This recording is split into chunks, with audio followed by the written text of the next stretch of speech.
Page 53, L'il Liza Jane, or L'il Liza Jane, whatever. Got some new stuff coming in here. Let's take a look at what's going on. At the top of the page, they're saying changes in dynamics. As you know, dynamics is louds and softs, however you play. Then the changes would be getting louder or getting softer. It's the only two choices I know of. Well, getting louder is called crescendo. We're back to that Italian stuff again. And you can see it's abbreviated CRESC, or it has a long sideways arrow. The other one they show is the diminuendo, which means get softer, and it's got the arrow going the other way. So how do you keep track of which arrow does what? Because it does make a difference. If the arrow starts at a point and the lines get further apart, I get louder. If the arrow starts with the lines apart, and then as I'm reading the music, the lines come together, I get softer, and that's how I remember. In L'il Liza Jane, you can see at the, where is it? It's the first ending of the last line, the next to the last measure. In between the staves, you have that arrow. And as you're reading the notes across, you can see the arrow, the lines come together. So you're going to get softer as you play that. In the left hand, each quarter note will get a little bit softer. And you have to practice that. You have to space it out. So I don't know how loud or soft you're getting. You decide, but the idea is you're going to get softer. Not a lot softer because you're only medium loud to begin with. And they're saying at the beginning of the piece it's medium soft. Well, there's not much difference between medium loud and medium soft. There's very little difference. So if you follow that rule, the change is going to be very little. But what we do in music many times is we exaggerate the change to bring it out more. So what we would do is in that first ending where you have that diminuendo, we would come down to at least a soft, because we want to exaggerate it just a little. Then when we repeat and go back up to the top, we would be back up to a medium soft. It just helps to bring out the dynamics. Now the other thing they're introducing here is the key of D major. If you look at the key signature, you will see D major has two sharps. And this would be a good time to go do my video on D major, do the beginner portion. The first example they give you of D major is the scale up and down. That's in the video. So I just don't use written music in these because I want you to focus on the keyboard and the fingering. Get that right. But that's what that is. It will help you play in the key a lot, really, if you can do the scale. They also are giving you up there the primary chords, or principal chords as they call them, in D major. That's the 1 chord, the 4 chord, and the 5/7 chords. Remember those? Yeah, in D major, and they give you the chord names up there. It's up to you to just learn them. You'll get them in time. You're going to use them so much. But make sure you do these in both hands. The 1 chord, 4 chord, 5/7 chord, and the 1 chord. They stick a 1 chord in the middle. It doesn't matter. I'm just showing you the different chords. Now in L'il Liza Jane, it's in cut time. How quickly it goes is up to you. We're going to go slowly. But again, if you were going to sing it, how fast would you sing it?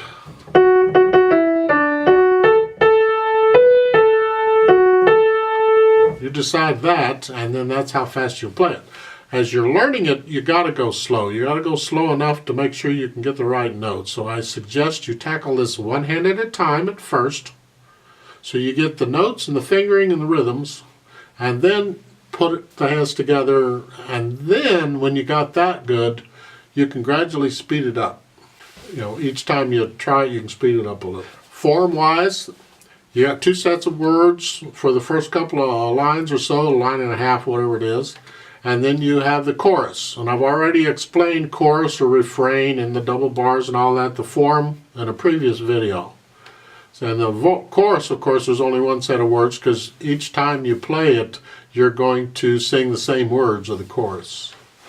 Now in the bottom with the first and second endings, you know, we'll do the first ending, then you repeat back to the beginning and do the second ending and go on. It's the cut time that gets it, because you're counting 1 and 2 and plus. They put in eighth notes. Well, that's 1 E and is how we do that. When you have to take a beat and divide it into 4 parts, counting it 1 E and to get the eighth note. So it's 1 E and 2 E and 1 E and 2 E and You only really have to do that on the first measure. But in order to get those eighth notes in there, 1 E and 2 E and like so, that's how fast you play the eighth notes. Another reason to take it really, really, really slow. I put the metronome, I'm going to put it on quarter notes, just so you understand in cut time, the counting is not 1, 2, 3, 4. It's 1, 2, etc. 1, 2, 1, 2, 1, 2. Now, in the right hand, I want to suggest a few minor little changes in the fingering that might help you out, I think. At the beginning of this, you're starting with third finger on F sharp. Now keep in mind, when you have 2 sharps, C is always the second sharp to be shown in a key signature. And now they've added the C sharp, so the C's are all sharped. So we have F sharps at the beginning. Then in the second measure, if you play the half note with the 5th finger, you got to play the next note with 5th finger. It's a B. You got to go up 1. That can be a little tricky and it's unnecessary. So I recommend for the second measure, you play the F sharp 3rd finger, play the quarter note A 5th finger, play the half note A 4th finger. So that way your 5th finger is ready to go. Then you're going down it. Nope, not a problem after that. Until you get down to the last line. Look at this line. You're going to play the G and the B with 3 and 5. F sharp and A with 2 and 4. You're going to play this F sharp, the quarter note F sharp. Your 2's on it. You can use 2. They're saying 1 and 5. I find that very awkward. I recommend 1 and 4. To me, that's so much easier, especially considering what's coming up. Because in the next measure, you have an F sharp D. You have to go up here. And I recommend a 2-5. Here, you can do a 1-5 if you want, but I recommend a 2-5. You see, it's between phrases, so you can have a little silence. It's okay. But I still like the 2-5. And then you can do a 2-3 if you want, but I recommend a 2-4 because you want the 3-5 on the next chord. And in the 4th measure, the last line, you want a 3-5 there first. And then a 2-4. Then in the next measure, the measure right before the first ending, they're saying 1 and 5, and I'm saying I think that's an error. There's no way to use 5 on that. So I'm suggesting for the quarter note, the C sharp, F sharp, you do a 1-2. And then for the half note, C sharp, F sharp, a 1-3. And then a 2 on the E and a 1 on the D. And it works out very nicely. Just take a pencil and mark those in. For the left hand, let's take a look at that. They're starting you out here. Look at this chord at the beginning. It's a D, F sharp A, and then an A at the bottom. Well, this is the fingering for that chord. They're already telling you to use 4th finger instead of 3rd. That's actually a very common fingering for when you're playing this chord broken with this pattern, to use 4th instead of 3. But it's okay as far as I'm concerned. If you want to use 3rd finger on the D, that's fine, because that's the fingering for the chord. Now this piece bounces along, so you're going to separate those notes again because you don't want to, it's not legato, it's not connected. That's not the style of this piece. Don't. Separate them slightly. Not staccato, just separate them. Just a nice, light, fun thing. It's not loud. If the melody's medium soft, then this part has to be soft or softer. You got to keep it way down. Over on the last two measures of the first line, left hand, if you're using third, you're going to play a 3 on that D, and I recommend here you do use the 3 on that D, and then 5.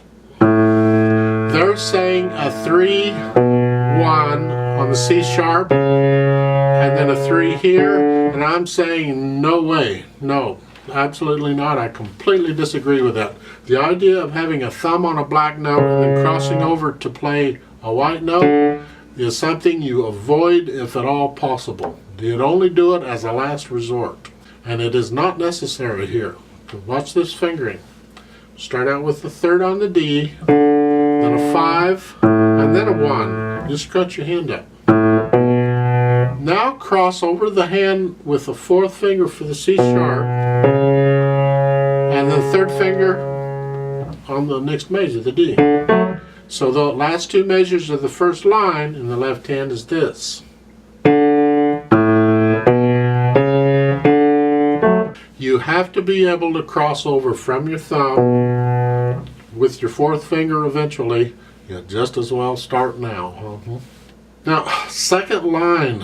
The first measure is the same as up above. You can use 3 or 4, whichever one on the D, I don't care. But then in the second measure of the second line, they're saying 4 on the C sharp, 1 and 2 on the G, and here. Well, it's like the previous video when I showed you. You got two notes close together like this. You can always use the thumb on both notes. It's quite okay. So I can go here. If I want. In fact, I could use third finger on the C sharp if I wanted. Then in the next measure, for the half note, they're saying 2-4.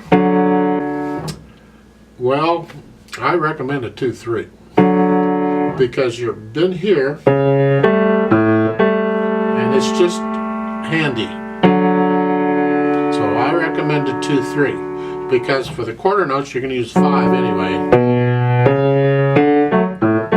Second line, last measure, left hand. They're saying 5-1. And they're probably going to do a 5-1 again. Well, because in the previous measure you were here in this position, then in this last measure there in the second line, I recommend you leave your third finger on the D and just bring your thumb up and do a 3-1 on that. And then a 3-1 again. And then in the next measure, the first measure of the last line, now if you want, the 5-4, this is convoluted. I mean, no, let's simplify this. It's unnecessary. We can leave our hand where it is. We don't need to be bouncing around so much. We can bounce on the notes. I mean moving around. Beginning of the last line, I recommend a 3-1 again, and another 3-1, and then a 5, and then a 2-3 they're showing you. Your hand is right there. You're just moving your thumb between two notes.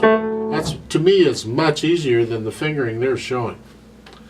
And because this piece moves along pretty good, you don't really have time to be moving your hand around a lot. You'd have to look down at the keyboard so much you'd forget where you are and what you're doing. This way, hopefully you can learn to play this without looking down at the keyboard. You feel your way around these notes. Then in the second measure of the last line, we're back to, we've had this before, we had it in the first line. 1, 5, and I recommend a 1 again, and then a 4, because that puts you in position for the next measure. And then for the half notes, that's the fourth measure of the last line, same as we had before. A 3-1, 3-1, and then a 5-1. Then for the B, they're saying a 3. I say no. Use the fourth finger. Because you're here on 5-1. This is the 1, 2, 3, 4, 5th measure. It's the measure right before the first ending. The last line, yeah. You're here for 5-1 for the first 2 beats. And I recommend your fourth finger's on that B already, so use fourth finger. And 3. like they're saying. Then those quarter notes, same fingering we had before, is 5, 1, 4. Then repeat back up. So work that out slowly, and it will happen. I mean, you can do it eventually. Just take some time. Now on the last measure of the piece, the second ending in the left hand, you're here. And then you're going to have to come all the way down to here. That's a D. You're going to have to lift up and move. Well, that's okay, because again, this is a bouncy piece. So you can lift the hand up. And then at the end, because the right hand's playing the D here, when the left hand has played the low D, both hands come up at the same time. So that's quite a bit. They really throw a lot of stuff at you, and these are not easy pieces to learn. So take your time with them. Don't be in a hurry. But let's try this out very slowly and see how it goes, just to check the notes and the rhythm. Take your time in learning to play it one hand at a time first, and slowly building it up to the speed we're going to go. I put the metronome on 60, but it is beating quarter notes. So look at the metronome, it's 1 and 2 and 1 and. Remember, we're in cut time? So the eighth notes, 1 E and is that. 1 E and 2 E and 3, or 1 E and, that's eighth notes, because we got eighth notes in the first measure. So let's try this out slowly and see what happens. I'm going to give us 2 counts, because it's cut time. So I'm going to go ready and go and like that. And we'll play it together. So go ahead and put your hands where you're going to put them. Ready and go we and